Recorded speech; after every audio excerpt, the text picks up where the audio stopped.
Hello everyone and welcome to this latest video discussion as part of the RICS Tech Partner Programme. My name is Andrew Knight and I've been with RICS for over 12 years now. I currently sit in our knowledge and practice area of the organisation, looking at the whole impact of data and technology right across the built and natural environment. And with over 110,000 members worldwide, working right across that property life cycle through land, planning and development, construction, valuation, brokerage, finance, building and asset management, building surveying. It's a very broad church and a very wide canvas upon which data and technology are having a profound effect. And indeed, our members also work across all the main asset types, land itself, residential, commercial, alternative assets and infrastructure. So once again, a hugely broad area in which case data and technology is being brought to bear. And I'm really glad today to have Bartosz join me from Trebbi Poland. So welcome to the discussion, Bartosz. Thanks for the invitation, Andrew. Pleasure. Now, it's always worth, before we get into the kind of technology side of things, is to have a bit of your backstory and just really understand your history in the sector, Bartosz. Well, now it's over 20 years in the sector, I'd say. I started as a regular engineer on site. I started my career when Poland joined the EU, so I did some time in Ireland as well. And then when I returned, I would say that I got into being like a big boy. I like big toys, so I got, and I'm kind of geeky person too sometimes maybe with computers. So I got very, very excited with BIM. That was the time when I was with a consultancy, pretty much like Trebbi. I got very excited. I even had the pleasure and the privilege to co-author a book on BIM. It was called BIM for Managers. So it was quite good book. That was the return from the market. But still, with this consultancy, I quickly understood that BIM is not really a thing that we can use. I hope that we can take like BOQs from models and stuff, but as a small company, we had limited chance to get even a model that would be that you could take takeoffs like automatized. And then I discovered data. That we can in the process by managing data. It's not important where your how your models are built, but as long as you can take structured data from it and you can do something with it with quite simple tools like Excel, like file, like And then I fell in love with Microsoft 365. Disclaimer: Microsoft doesn't pay me for saying that, but I say it quite often. But that's how I started to develop small solutions and automations, and that's what I tell to the students. Because sometimes I lecture as well. I'm a guest lecturer for Warsaw Technical University. I also lecture on some postgrad courses. So that's what I tell students. There's a lot of solutions that you can use just by spending some time on not getting to know them. And you probably have them in your licenses, because especially after COVID, almost everyone has Microsoft 365, and there was only maybe some OneDrive, maybe email, and sometimes Teams, and that's it. And there's so much more. So I started to develop things like that, and then when I joined Trebbi, we totally transformed the company, and now we want to share this knowledge with our clients, basically. Indeed. And tell me, what does Trebbi do in your current firm? Well, Trebbi is a consultancy, technical consultancy. We employ engineers and managers, so we help our clients to run their projects, but we can fit in at every stage of the project, like from inception. We do technical due diligences of future construction sites before purchase.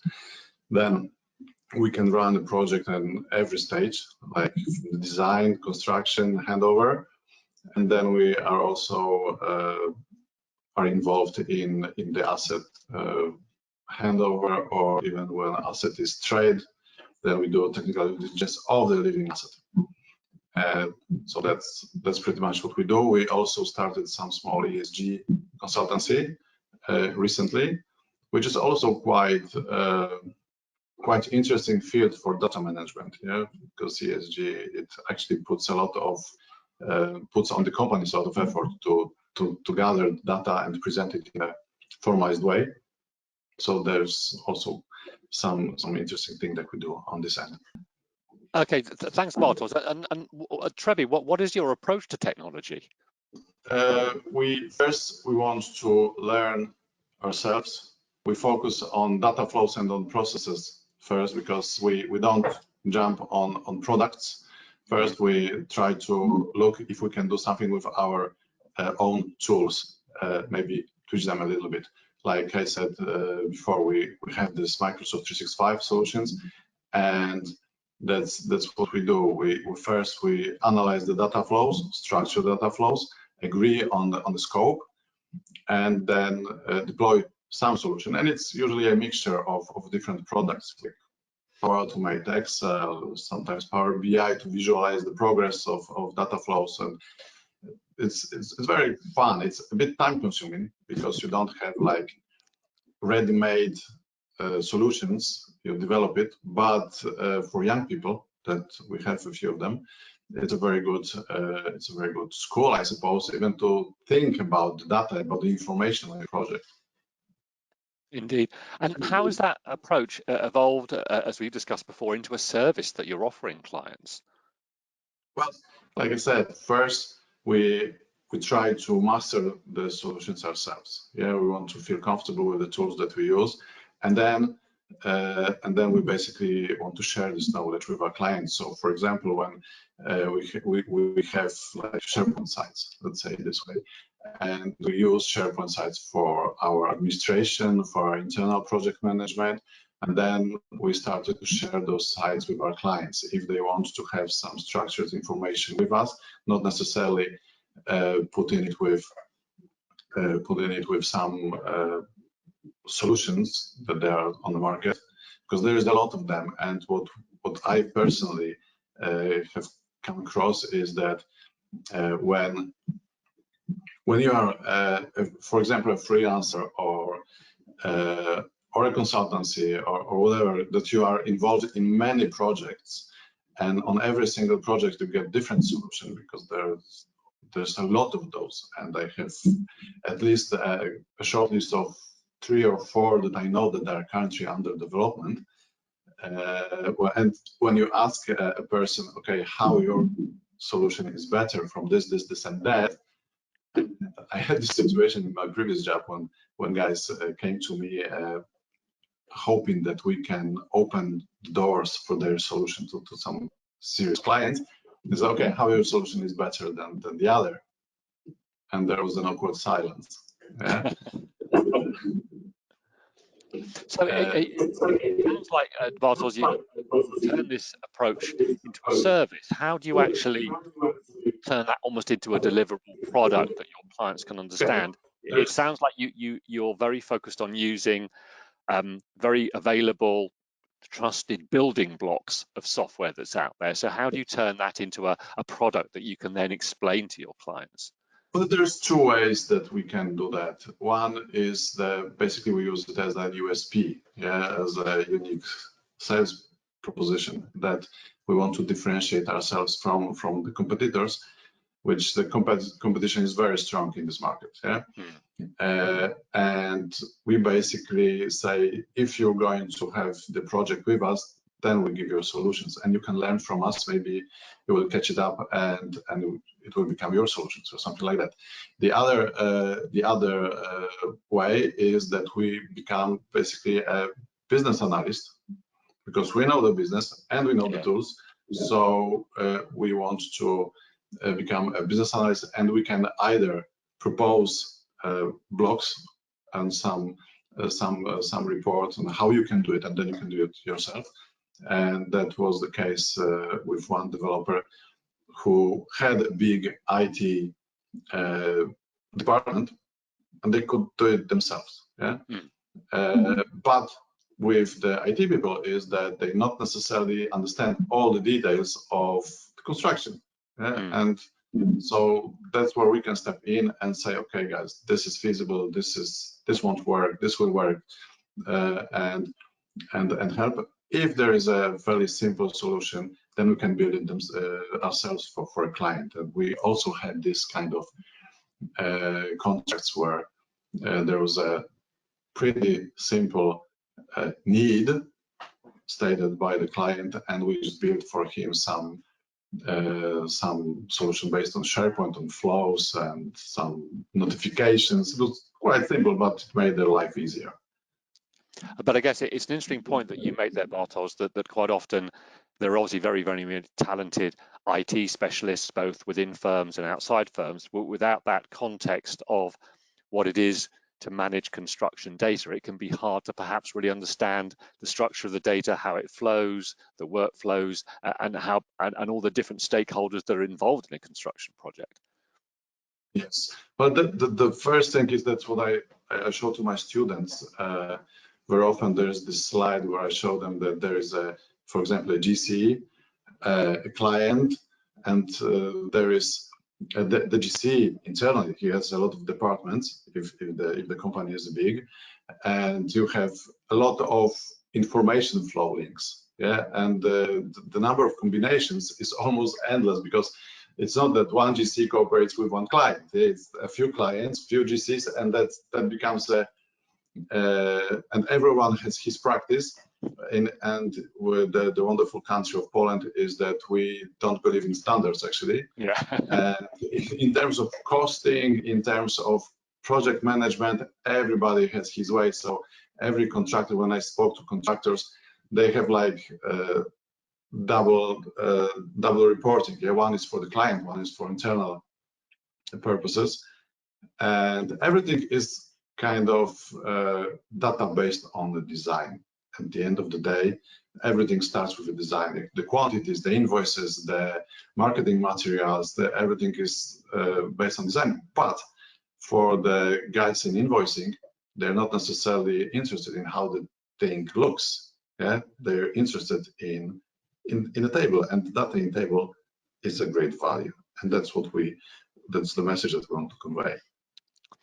And Bartosz, what kind of customers are you working with? I mean, is it purely on the kind of construction side, but are you also working with solution providers? What kind of firms are you working with and talking to about this?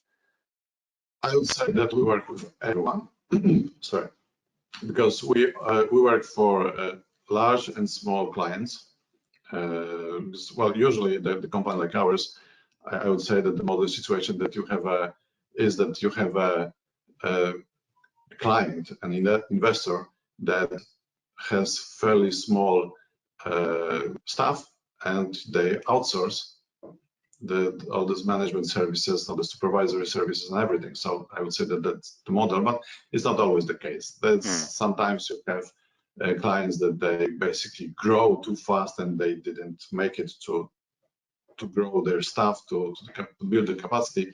But that's investors. We also do some claims for contractors. We mostly work with private entities. We're not present at the public market, which in Poland is a totally different game. So that's what we do. I would say that we work mostly for clients, and there are all sectors like warehousing, offices, residential, whatever you name it. Indeed. And when it comes to actually providing the service, can you perhaps talk us through what that experience feels like for the firms you work with, and how you kind of perhaps communicate what you can do, and perhaps sometimes also manage expectations in terms of what is possible given the constraints and the challenges about data and all the issues we've kind of touched on, Bartosz? Yeah, the magical thinking. Yeah, it's it's always the case. Well, I would say that this is the major challenge, to manage the expectations that I pointed, because when people are used to talking to salespeople in this area, I would say you have a lot of products and the salespeople who promise you that your life will become flawless when you just implement my solution, which usually is just the beginning of your problems, especially if you don't think over your processes and you try to implement your new solution to your company, and then you have spent your money on a solution, and then you want to prove everyone that it will work and the money was spent rightly. And if you do that, then people typically you would have also double accounting. I've seen a company that they had some internal management system and they had double accounting. Everything was going on in the system, but for reporting and knowing the situation, there was always an Excel backup. Yeah. So that's the issue. So the biggest part of our work is actually talking and understanding ourselves, the need, and then explaining all the outcomes to the client before we start configuring, before we start proposing anything. Yeah, we want to understand and be understood as well. So the small project that we had, we thought that, well, it's 3 weeks, end of story. And actually it took good 4 months. Yeah, but then again, you have many stakeholders in the company that they will be using it. You want to listen to them basically and make sure that all of them understand and they will be happy. And then again, sometimes it's a wishful thinking kicks in, and the system should do this, the system should do that, how the system protects me, how, you know, and all this stuff. But then we're quite lucky recently. We had very aware owners, project owners on the client's end, and he was, okay, that's our job to do the thinking. Yeah, we just need to know, because if you want to implement too many variations to the process, then you actually get to building a custom-made product, while as with SharePoint and Microsoft, we just want to keep it simple. Mm-hmm. And I guess that there's a natural question that leads on from that, Bartosz, is, and you've touched on to some of these in terms of that example of magical thinking, but what are the biggest challenges and barriers you see to implementing technology in your particular space, in that construction space? Because clearly property technology has been around for a long time, and we still see, I think, great challenges in getting the sector to make the best of technology, see a return on investment, and also deal with the kind of change management and the change in thinking that's required when we adopt technology. Well, I think that there's so many of them actually, but I think that the major thing is that it's still the marketing and the belief into magical cures. You know, yeah. I would say that's the biggest thing, because if you want to sell hard work basically to the client, and it's his hard work, and then there is someone coming, look, I have a ready-made solution for you, it's so easy, you just buy a license and it just works from day one, then obviously you're less convincing, you're less attractive, yeah, to whoever you talk to. But I think that at the end of the day, that's what is worth to do. And do you think that the challenges are equally spread between the kind of change and the behaviours of the people and firms you work with, and perhaps also equally spread amongst quality of data and actually just some technology issues? Where do you think the main problems and challenges lie? Well, with the technology, it's always said that the change of behavior, the human is the biggest challenge, because the technology is, at the end, the technology is just there, yes? And picking a product or buying the technology should be the last, it should be the last thing that you do. First, you should think about your process, then you think about your people in your process, yeah? Who owns the data, where the data is, who adds to your data set. Then you make sure that your data set is consistent, and then you build solution on that. So, and then rapidly it turns out that an Excel just somewhere in a cloud is just enough for you, rather than the application. And you know, you just have to be consistent, and your people have to be consistent in filling this Excel. Where the some simple applications like Power Apps and Forms, they basically make this more foolproof, I would say, that your data is consistent, yeah, because you can set it up that the box will not take a letter, it will take only digits, yeah, and that's fine. But first you have to do your thinking of what kind of data do I need, what is it for. We had a lot of those conversations in Trebbi when we were building our little solutions for sales support, for example, or for internal ISO maintenance and this kind of stuff. But for example, the first audit in Trebbi for the ISO, it was hours spent on making the documentation for audit. Yeah, the renewal audit, it was, I would say that it was more than an hour of work for every manager, because the data was already there, not that there. And that's just it. I think that the management in Trebbi, it sees the value of the structured data.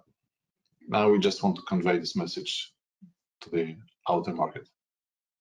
Indeed, and I suppose it is worth emphasizing that point, Bartosz, that it's about getting data into a structured state that you can understand, that there's the quality, that there's the ability to exchange it more easily, and that actually for many people, you can then start with very publicly available tools that aren't really necessarily custom created.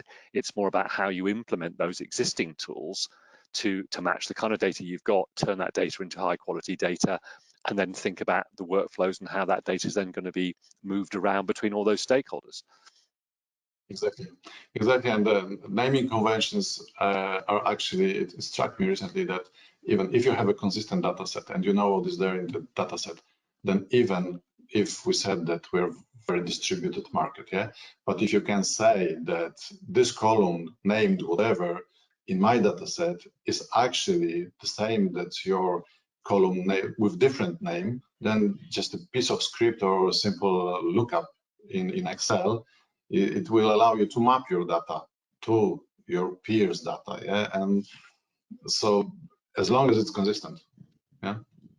Yeah, and I guess that's an important point, isn't it? You joked a bit earlier, or you were humorous a bit earlier, that in your market there wasn't maybe much emphasis on standards, but it is very important that we begin to talk about the same things using the same language, because that for me is the foundation of being able to work with data, particularly amongst stakeholders, but also even internally within organizations. Oh, definitely. I just said that we can find a way around if we don't have it. Yeah? Now, totally to standardization. And we, as Trebbi, actually, we are an RICS regulated company. So we are quite familiar with the standards. Indeed. Well, it's been a fascinating conversation, and it's really heartening to hear how you're being very pragmatic with the kind of tools that you're using, recognizing that for many organizations, adopting technology has many challenges and barriers, and you need to start with tools that are very much available in the marketplace, that people are, as you said with Excel, are actually already used to using, but then getting some discipline around the way the data is structured, the way the data is stored, and how the data is exchanged. But for today, Bartosz, thanks ever so much for your time, and I look forward to catching up again in the future. Thank you. The pleasure was mine. Thanks.